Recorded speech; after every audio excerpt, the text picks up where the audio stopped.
Buenas Buenas noches. noches, ingeniero. ¿Cómo vamos? Bien, vamos a continuar con nuestro estudio. Permítanme solo un rato otra vez.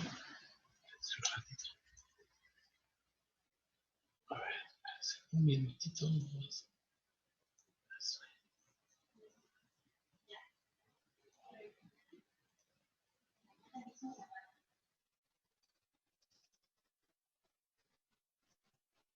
Hola, sí observan la pantalla compartida, por favor me indican. Sí, ingeniero.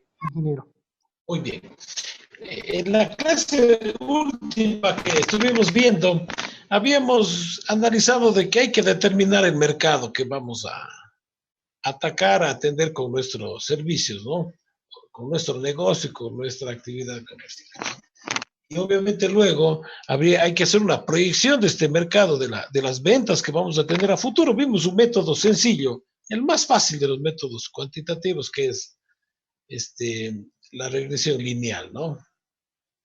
Entonces eso es algo fácil que ustedes lo pueden hacer tranquilamente. Bueno, y entonces el propósito de eso es establecer los principios de la demanda, porque es fundamental saber cuánta clientela vamos a tener para poner nuestro negocio. Si falla eso, olvídense que el negocio no prospera. Ustedes, por ejemplo, han visto el éxito que ha tenido en la ciudad de Loja, por ejemplo, la implementación de Supermaxi. Incluso ellos implementaron esa tienda, el Gran Aquí, aquí en la ciudad de Loja, y tiene mucho éxito esas empresas. Entonces, ¿por qué tiene tanto éxito? Porque ellos hicieron un correcto estudio de mercado. Estuvieron haciendo durante varios años el estudio de mercado para colocar esos negocios. Y entonces, como ya vamos a ver en el transcurso de estos días, la definición de la demanda nos sirve luego de base para saber el tamaño del negocio que vamos a tener, si tiene que ser más grande, más pequeño, etcétera, etcétera. ¿Sí? Entonces, miren, en función del estudio de mercado se determinó cuál es el tamaño, por ejemplo, del centro comercial La Pradera, donde funciona el Supermaxi. Entonces ellos ya van a lo seguro. Por eso tienen éxito. En cambio, hay otros negocios, otras actividades comerciales que no hacen estos ejercicios, se complican un poco. Bien, entonces, como la demanda es fundamental, hay que hacer un análisis muy serio de este tema. Y lo que se busca es, en definitivas, saber cuál es la demanda insatisfecha. Entonces, el texto nos dice que es aquella parte de la población demandante que no está cubierta por la oferta de un bien o servicio. ¿Sí? Entonces, hay gente que quiere comprar el bien, pero que ya no alcanza a tenerlo porque la oferta ya es insuficiente. Entonces, ahí es donde nosotros tenemos que ir a trabajar.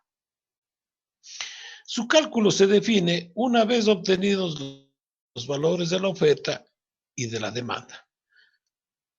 Y entonces, claro, la demanda insatisfecha se constituye la diferencia entre la demanda real existente en el mercado que vamos a trabajar menos la oferta que en este momento existe de los bienes y servicios. O sea, la cantidad de bienes y servicios que ya se ponen a la disposición de la gente, ¿no? En nuestro medio. Y entonces, claro, como ven, el segundo paso que tenemos que hacer, luego de haber determinado la demanda, es hacer el estudio de la oferta. La oferta constituye las diferentes cantidades que los productores están dispuestos y en condiciones de ofrecer en función de los diferentes niveles de precios en un periodo de tiempo determinado. ¿Sí? Entonces, la oferta, la cantidad de bienes y servicios que se fabrican, que se producen en un mercado, dependen del precio. Y entonces, claro, a mayor precio hay mayor interés de producir. Baja el precio y entonces el interés de producir disminuye. ¿Sí? Así es, esa es la regla que impera en el mercado. Entonces, normalmente a eso se le conoce como la ley de la oferta y la demanda. ¿Sí? Entonces, la oferta crece por un lado, la demanda crece por otro, y en donde se cruzan esas líneas es donde se establece el precio de los productos, de los bienes que existen en el mercado disponible. ¿Sí? Entonces, ¿qué es lo que pasa? hay que tratar de no saturar el mercado con los bienes y servicios, porque si existe demasiada oferta, el precio cae, y la situación y el negocio se daña para todo el mundo. Ese es uno de los grandes problemas que existe en la ciudad de Loja.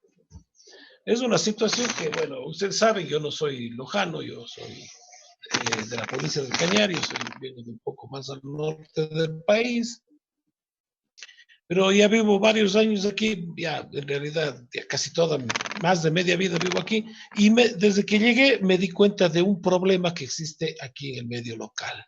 ¿Sí? No existe el poder del análisis del mercado, no existe esa situación. Y entonces ustedes se han visto, una de las cosas comunes que suceden aquí en Loja es que alguien pone un negocio y le empieza a ir bien. Le empieza a ir bien. ¿Por qué le va bien a ese señor?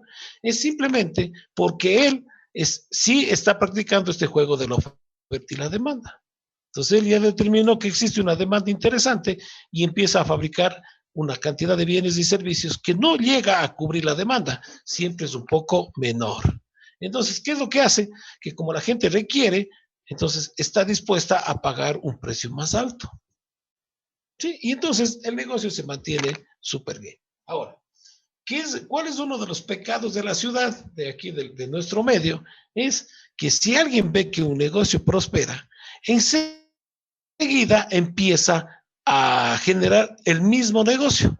Y a veces se empieza a poner la competencia justo al frente, cerca, etcétera, del otro negocio. Entonces, ¿qué creen que es lo que pasa ahí? Lo que pasa es que ya existe demasiada oferta. Es decir, la oferta supera la demanda. Y entonces en ese momento el precio de los productos y servicios se cae, baja.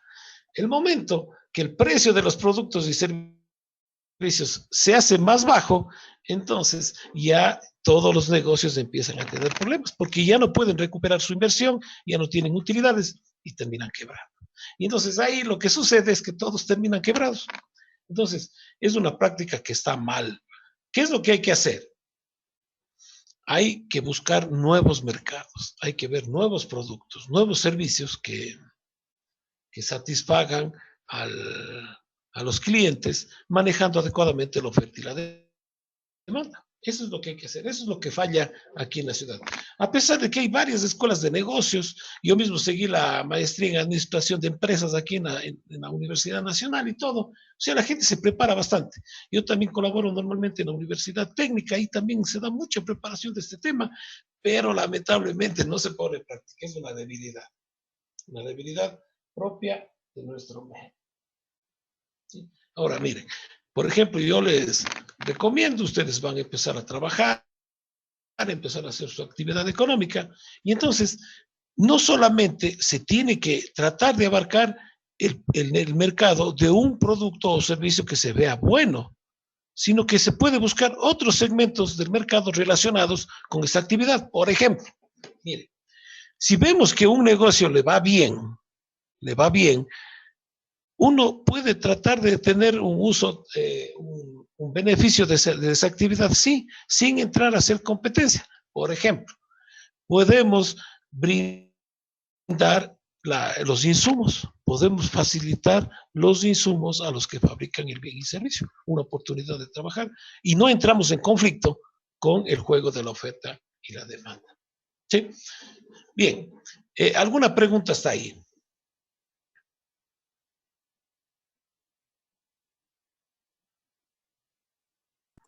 No, ingeniero, por el momento. Bien, la ley de la oferta hace referencia a la relación directa entre los precios y las cantidades.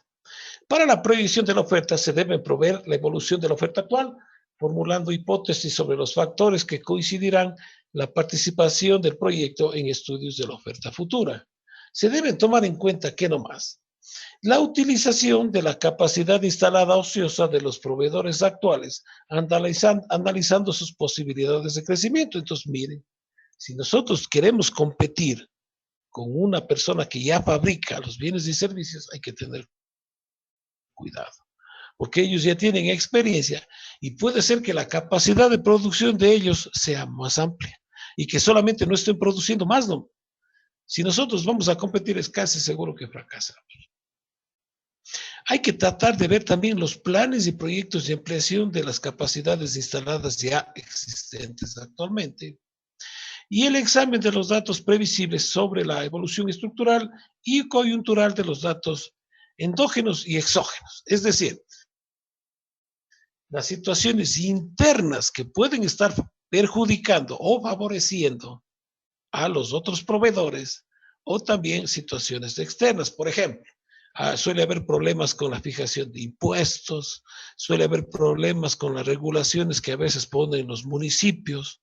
Y entonces todos esos aspectos hay que estarlos analizando antes de poner un negocio, porque miren, es muy probable que pongamos a ciegas y luego nos veamos con grandes problemas. Eso es muy común que pase. Bien, otro aspecto que es fundamental, como estamos viendo hasta este rato, son los precios de los productos que vamos a vender. En el estudio de mercado del proyecto se deben analizar los precios que tienen los bienes y servicios que se espera producir. Bien, entonces, ¿qué precios nomás tenemos que ir analizando? Los precios existentes en el mercado interno. ¿Cuáles son los precios mínimos, los promedios, los máximos que están disponibles? Precios de productos similares que puedan venir de otras partes, es decir, que puedan ser importados. Puede ser a nivel nacional o a nivel internacional inclusive. Entonces, miren, hay que colocar un precio adecuado, atractivo, porque si viene un mejor producto que el nuestro importado, entonces la gente va a preferir ese producto importado. A veces hay precios que son fijados por el gobierno. El gobierno establece un precio por ciertos productos. Eso hay que estudiarle en el análisis de mercado que estamos haciendo. Y finalmente, los precios estimados en función de los costos de producción que vamos a tener. Entonces, ¿cómo determinamos los costos de producción? A través de un estudio técnico que ya vamos a ver los próximos días. ¿Cómo hacer el estudio técnico para saber los costos de producción? Y entonces tenemos que comparar entre los costos que nos va a representar a nosotros producir y los costos y los precios vigentes en el mercado. Entonces, el precio tiene que ser superior al costo. Caso contrario, nosotros vamos a perder.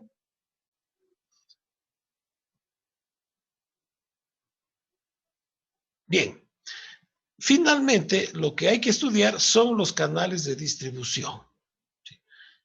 No solamente el negocio se termina cuando nosotros estamos ya produciendo los bienes y servicios, sino que tenemos que saber cómo vamos a distribuirlo a las personas.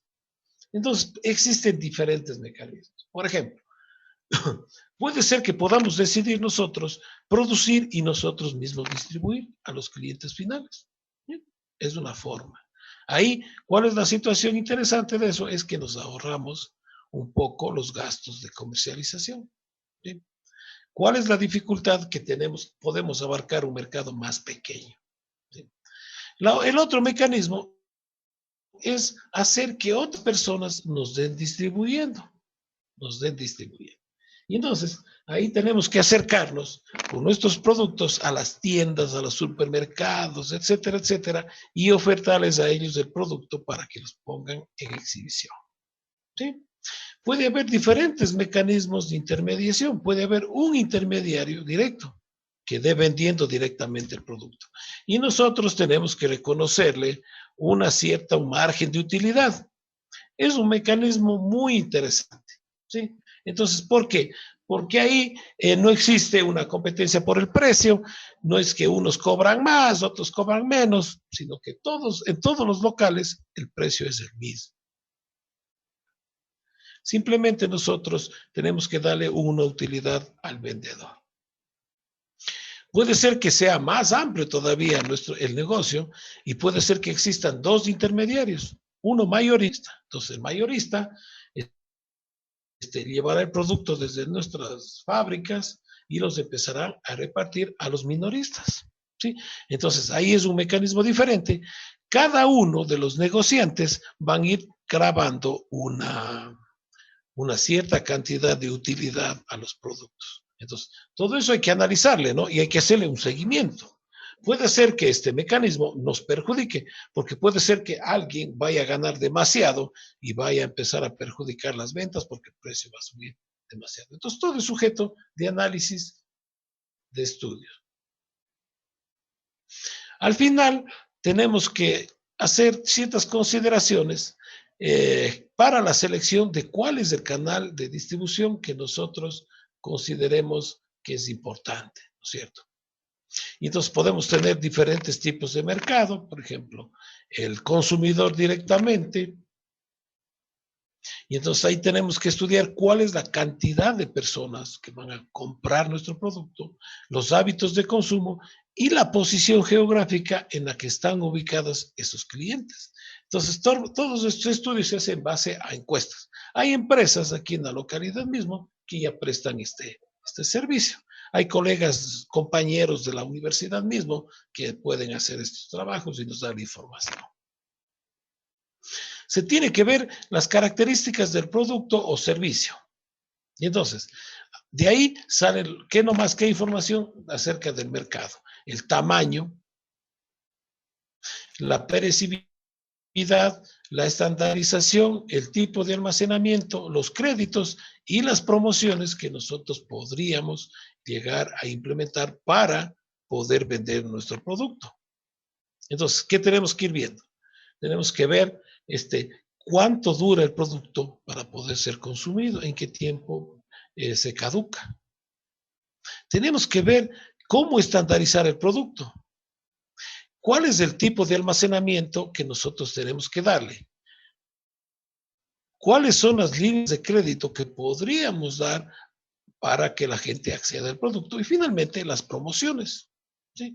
Entonces, todo eso hay que irlo estudiando para, especialmente en la etapa de introducción de los productos en el mercado. Luego tenemos que ver las características de la empresa, entonces definir su tamaño, si existe una solvencia financiera que nos permita hacer nuestro emprendimiento y finalmente establecer políticas de comercialización. ¿Qué decimos ahí? Vamos a comercializar directamente, vamos a utilizar intermediarios, etcétera, etcétera. Y finalmente, tenemos que estudiar las características de la competencia. Puede ser que la competencia sean empresas grandes, medianas y pequeñas, ¿sí? Mire, por ejemplo, es más difícil competir con una empresa grande, porque ellos tienen mucho poder de manejo del mercado. Pero no es imposible. No es imposible. ¿Por qué? Porque hay ciertos segmentos del mercado que no pueden acceder a los productos de grandes empresas. Y ahí existe un nicho importante para nosotros.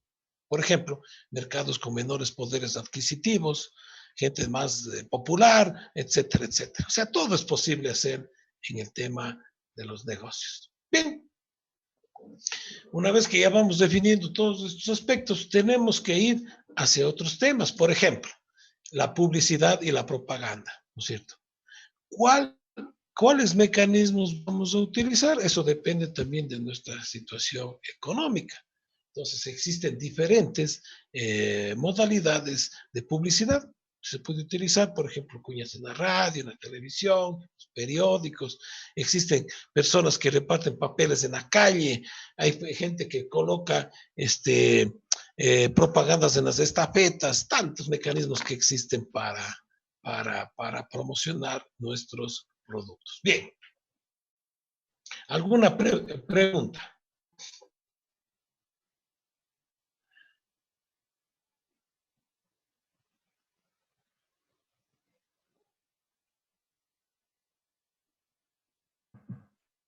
Por ahora todo se entendió, ingeniero.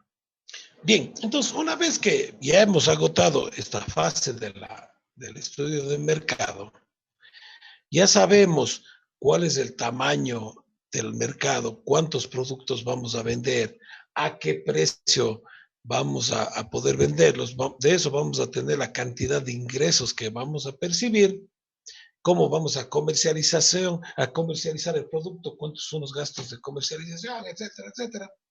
Y entonces, una vez que ya tenemos esos insumos, tenemos que hacer el estudio técnico. Es decir, determinar cómo va a ser la fábrica, cómo va a ser las oficinas, cómo va hacer, en definitiva, la inversión que tenemos que hacer para nuestro negocio. Entonces, eso se define como un estudio técnico. El estudio técnico es fundamental para un proyecto de inversión, ya que es en donde se estudia la localización y el tamaño óptimo de las instalaciones, ilustrando así todos los factores influyentes para el mejor desarrollo del proyecto. ¿Sí?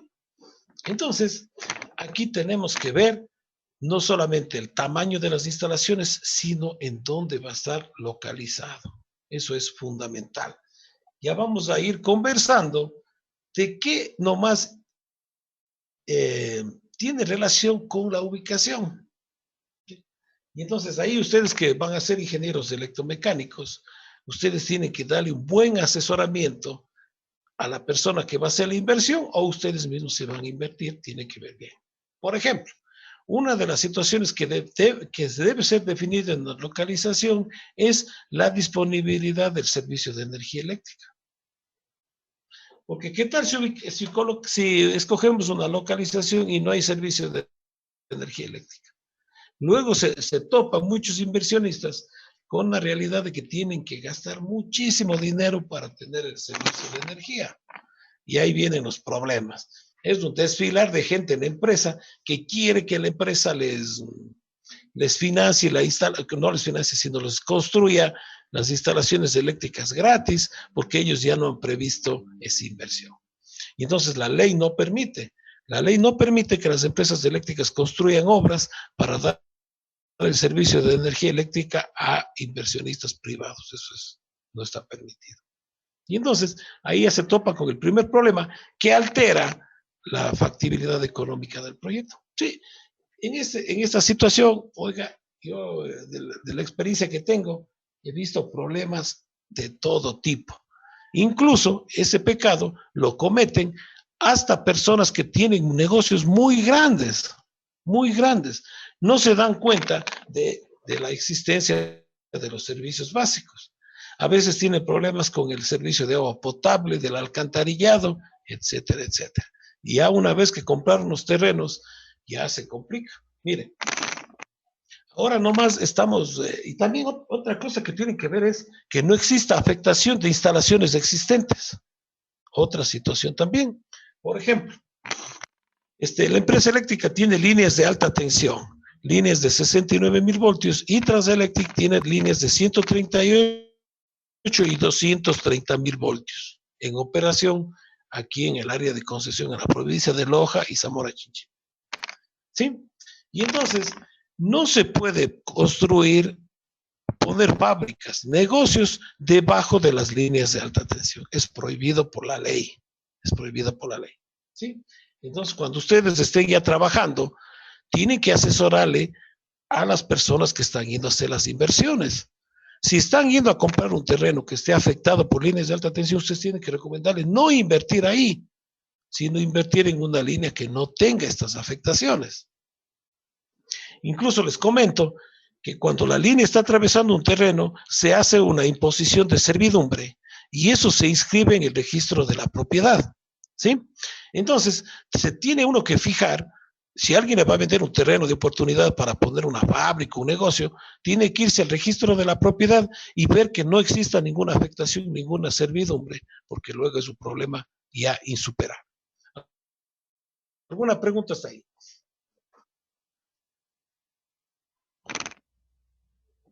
No, ingeniero, todo claro.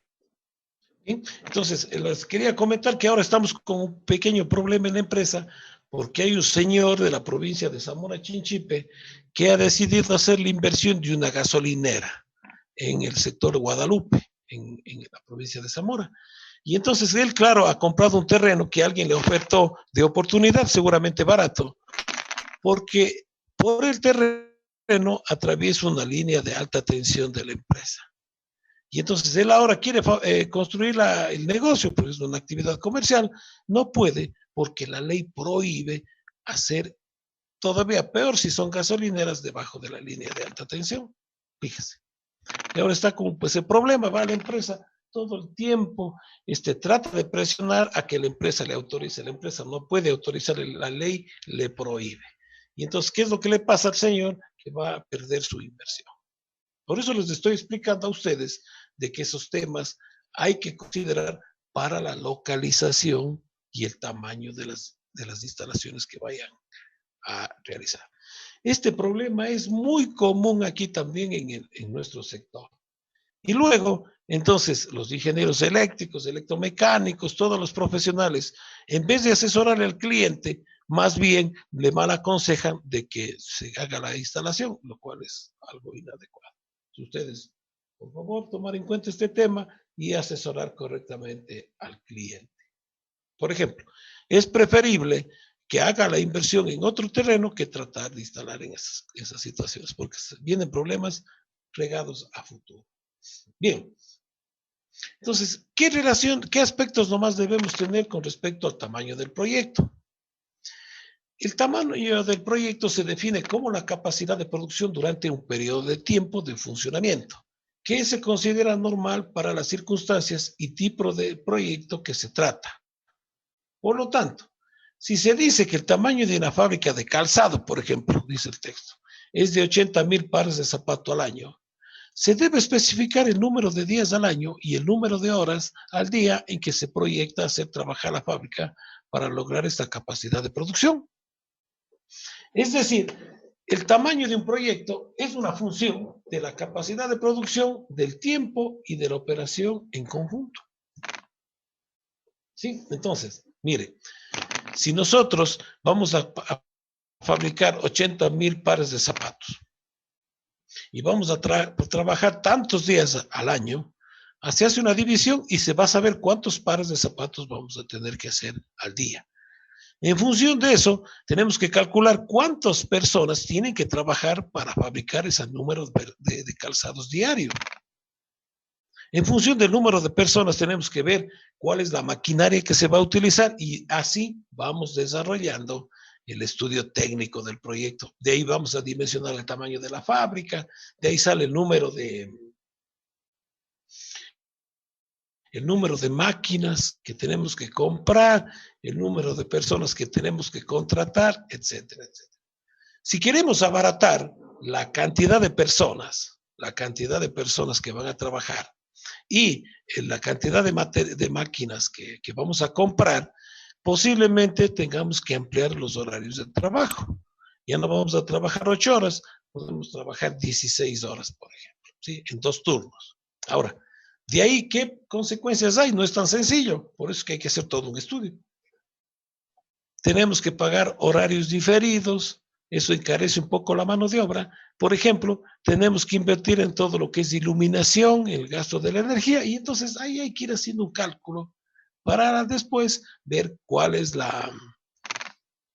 el esquema de fabricación que nos conviene. ¿Sí?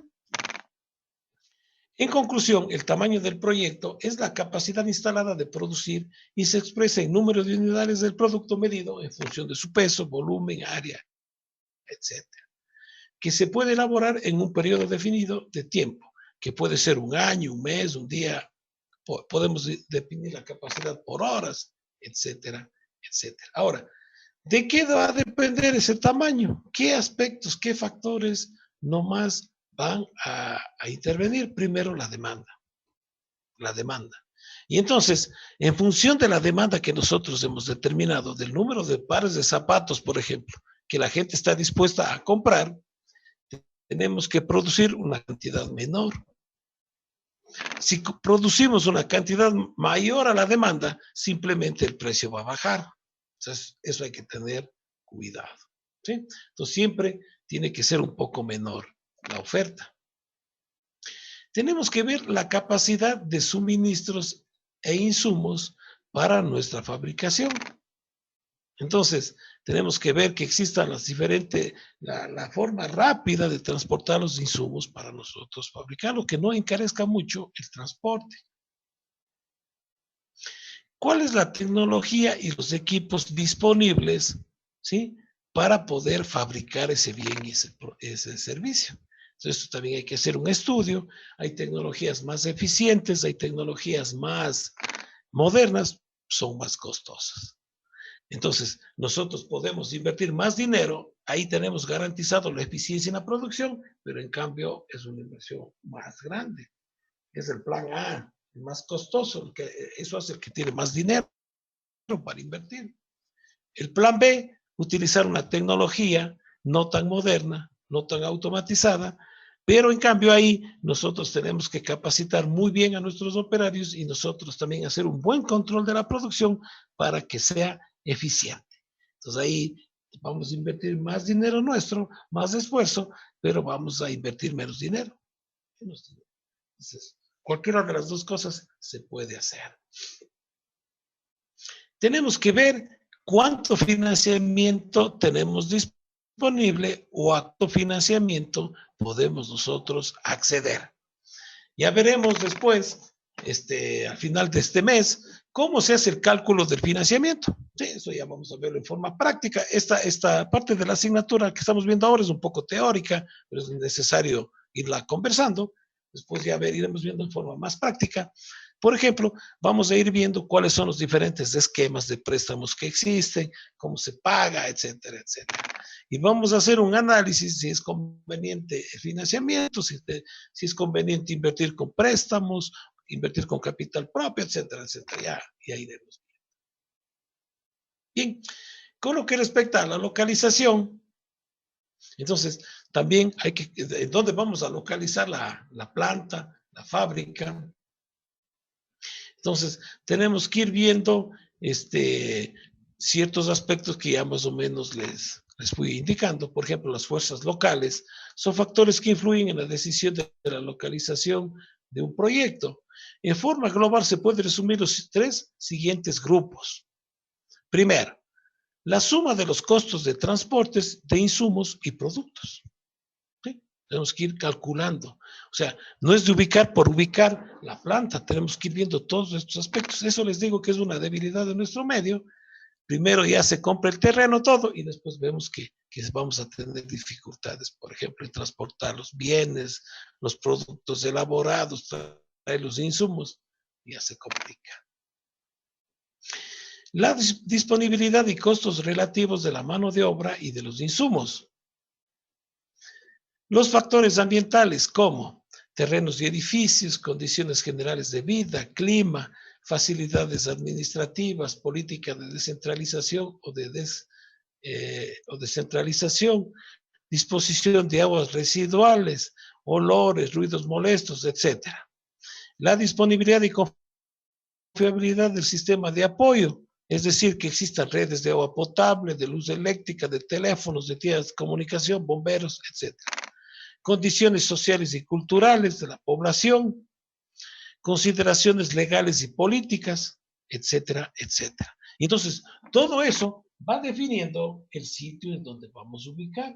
Por decirles algo, existen cantones dentro de la provincia de Loja o inclusive otros cantones en el área en el país que son muy complejos desde el punto de vista impositivo, tienen sus reglamentos muy complicados, no conviene invertir ahí, no conviene, ¿sí?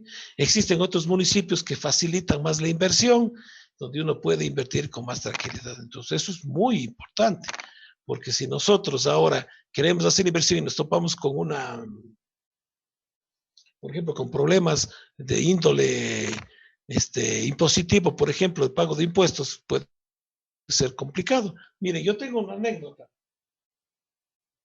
Yo tengo una propiedad en el norte, en el Azuay, y entonces ahí quería hacer una inversión.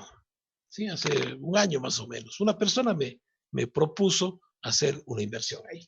Bueno, como está ahí el terreno, entonces decidí averiguar. Pero como yo conozco sobre estos temas de la ejecución de proyectos y todo, lo primero que hice fue irme al municipio a preguntar estos temas reglamentarios. Ese tema de los impuestos y todo lo demás. Fíjense ustedes que el pago de impuestos que iba a realizar yo para esa inversión que iba a hacer, prácticamente iba a llevarse el municipio toda la utilidad que iba a tener yo con ese negocio. Entonces, no resulta conveniente. Entonces, definitivamente dije, no, no voy a hacer la inversión. ¿Sí? Pero imagínense lo que hubiese pasado si no hubiese hecho yo primero la averiguación. Podía haber yo ya contratado, hecho el gasto, y luego me topaba con el problema, no hubiese salido una situación perjudicial, me hubiese tenido problemas financieros. Bien, ¿alguna pregunta?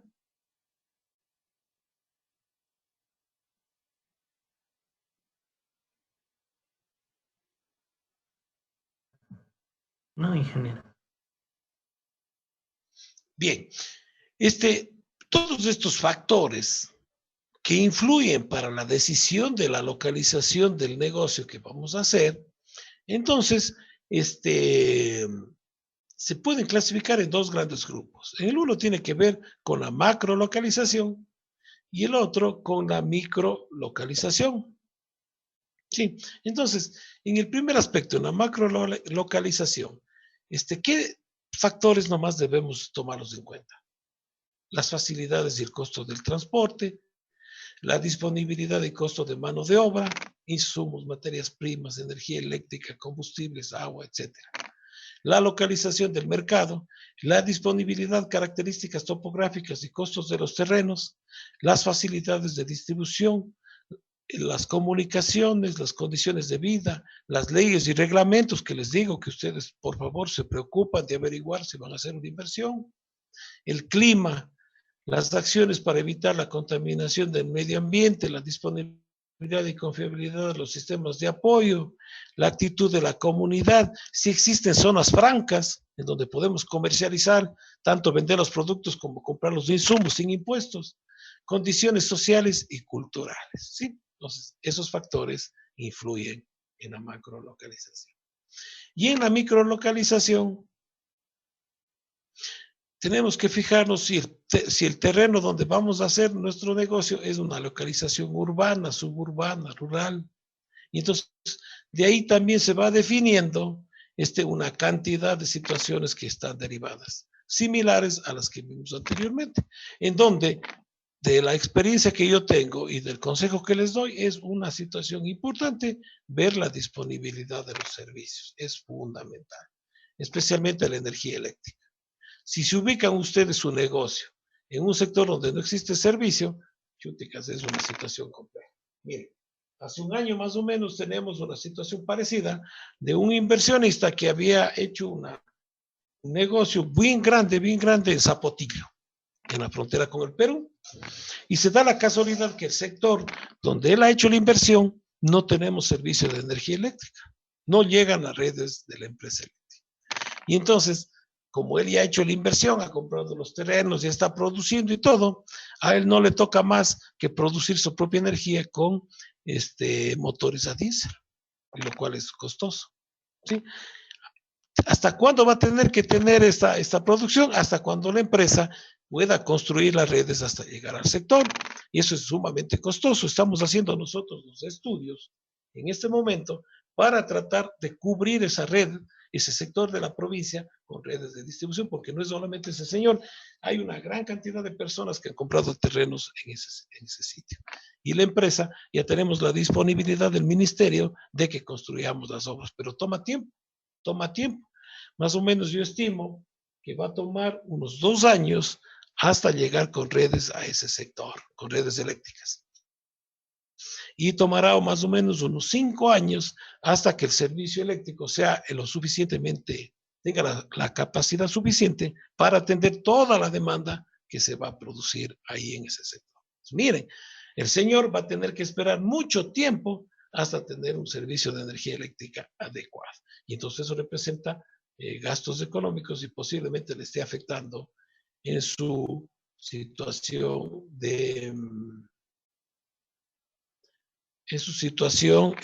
financiera, ¿no es cierto? Bien, ¿alguna pregunta? No, ingeniero, hasta el momento. No, no hay que ver.